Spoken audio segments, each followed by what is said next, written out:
એક પ્રોફેસર, એક ખૂબ જ વિદ્વાન માણસ હોડીમાં બેસે છે જેને એક ગરીબ અભણ નાવિક ચલાવે છે. પ્રોફેસર પૂછે છે, તમને તરણના નિયમો આવડે છે? મને ખબર નથી સાહેબ એ શું છે.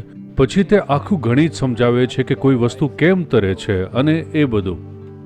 પછી નદીની વચ્ચે પહોંચ્યા પછી એ નાવિક પૂછે છે, સાહેબ, ઓ વિદ્વાન સાહેબ, તમને તરતા આવડે છે? તે કહે છે, ના, મને નથી આવડતું, પણ અત્યારે આ હોડીમાં કાણું છે, અને જો તમને તરતા નથી આવડતું તો તરવાના નિયમો ગયા. પેલો નાવિક હોડીમાંથી કૂદીને તરીને નીકળી ગયો અને પ્રોફેસર પોતાના નિયમો સાથે ડૂબી ગયા. જ્ઞાનનું વજન એકઠું કરવાથી જે મહત્વ મળે છે તે પરિસ્થિતિ બદલાતા જ એક ક્ષણમાં જ છીનવાઈ શકે છે. તો જીવનનું મહત્વ એ જીવન પોતે જ છે.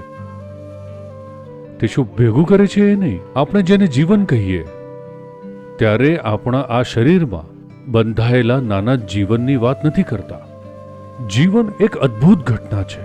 તમારી પાસે અહીં બેસીને આને એકદમ શાનદાર કે ભયંકર બનાવવાની આઝાદી છે. પસંદગી અહીં જ છે.